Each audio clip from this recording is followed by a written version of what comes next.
Hello everyone, আসসালামু আলাইকুম। সবাই কেমন আছেন? আই হোপ আপনারা সবাই অনেক ভালো আছেন। আমিও আলহামদুলিল্লাহ অনেক ভালো আছি। তো হায়দ্রাবাদের ওয়েদারে একটু ঠান্ডা পড়েছে, তো ভাবলাম একটু বাইরের দিকে যাওয়া যাক, যেহেতু কিছুদিন হচ্ছে বাইরে একটুও বেরোয়া হয়নি। তো আজকে চলে গেছিলাম নীলুফার ক্যাফে, হায়দ্রাবাদের ফেমাস একটা ক্যাফ। দোকানে বেসিক্যালি চা খেতে যাওয়া হয়েছিল আমাদের সবাই, আমরা অনেকজনেই গেছিলাম। তো ওখানে চা খেতে গেছিলাম। ওখানকার চায়টা ফেমাস, চাই আর মাস্কাবান, ওই দুটো জিনিস খুবই ফেমাস। তো আমরা গেছিলাম ওখানে খেতে। তো হালকা শীত পড়েছে, খুব একটা শীত হায়দ্রাবাদে সেভাবে পড়েনি। তো আমি ওখানে গেছিলাম, গিয়ে একটু দেখছিলাম চারিদিকে, ভিডিওস নিচ্ছিলাম, ভালো লাগছিল বেশ। আমি অনেক দিন থেকেই ভাবছিলাম ওখানে যাওয়ার, তো সেভাবে যাওয়া হচ্ছিল না, সময় পাচ্ছিলাম না। তো ফাইনালি আমার সেই স্বপ্নটা পূরণ হলো যে এই ক্যাফটাতে যাওয়ার জন্য মানে অনেক ভেবেছি, যাব কবে যাব কবে যাব, ফাইনালি আসতে পেরেছি। তো এখানে এসে একটু দেখছিলাম চারিদিকে অনেক সুন্দর করে ডেকোরেশন করা রয়েছে, খুবই সুন্দর। আমি তো খুব হ্যাপি ওখানে গিয়ে, যেহেতু এটা ঐসি সাহেবের একটা বক্তব্যতে শুনেছিলাম, যার জন্য এটা আরও বেশি ফেমাস হয়ে গেছে। তো তারপর আমি চারিদিকে একটু ভিডিওস নিচ্ছিলাম।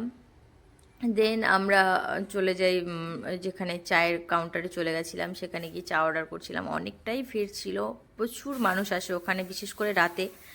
তো সারা রাত খোলা থাকে ক্যাফটা, আর প্রচুর সুন্দর, মানে আমি বলে বোঝাতে পারবো না আপনাদেরকে।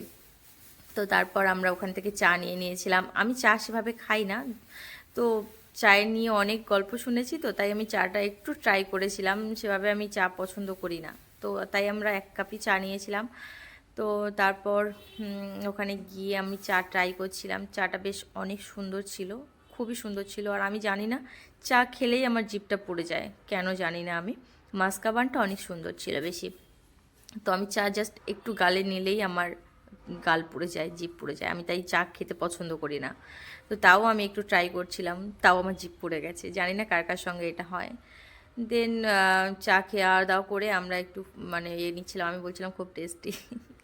সত্যি অনেক টেস্টি ছিল, তবে চায়ের দাম ছিল 250 টাকা। আমি জানি 250 টাকার চেয়েও অনেক বেশি বেশি দামের চা পাওয়া যায়, বাট আমার লাইফের ফার্স্ট টাইম এক কাপ চা 250 টাকা দিয়ে খেলাম। তো বেশ ভালো লেগেছে। তো আমি জানি হচ্ছে আরও কস্টলি অনেক চা পাওয়া যায়, বাট আমি কখনো ট্রাই করিনি, এটা আমার লাইফের ফার্স্ট টাইম। তো দেন উপরে চলে এসেছিলাম ক্যাফে একটু স্ন্যাক্স খাওয়ার জন্য। তো এসে একটু ভিডিওস নিচ্ছিলাম। দেন আমরা এখানে বসেছি, এই কর্নারটা অনেক সুন্দর ছিল, বাইরের ভিউটা অনেক ভালো লাগছিল। তো তারপর আমরা বসে একটু ভিডিও ফটো নিচ্ছিলাম। আর আমি তো, আমার যাওয়ার উদ্দেশ্য হচ্ছে ফটোজ নেওয়া। আমি ফটো তুলতে অনেক পছন্দ করি, তো আমি যাওয়া মানে একটু ফটো নেওয়ার জন্য। আমার বেসিক্যালি ক্যাফে যাওয়ার উদ্দেশ্য হয় ফটো তোলা, তাতে আমার যেটা খাওয়া দাওয়া যাই হোক না কেন। দেন আমি চলে গেছিলাম কেক কাউন্টারে, আমি বাড়ির জন্য কিছু কেক নেওয়ার জন্য। আমি সেদিনকে বাড়িতে এই কেকটা বানিয়েছিলাম, অনেক টেস্টি হয়েছিল, তাই ভাবলাম যে এখান থেকে নিয়ে যাই, এটা কেমন টেস্ট হয় একবার ট্রাই করে দেখি। সেভাবে এই কেক আমাদের কেনা হয় না, আর এটা খুবই কম খাওয়া হয়। আমি বাড়িতে অনেকবার বানাই, বাইরে থেকে নেওয়া খুবই কম হয়। সব কিছু হয়ে গেছে, এবার বাড়ি ফেরার পালা। রাত অলরেডি 1টা বেজে গেছে, প্রায় 1টার থেকে বেশি হয়ে গেছে, 2টো বেজে গেছে। সবাই ভালো থাকবেন, সুস্থ থাকবেন, আল্লাহ হাফেজ।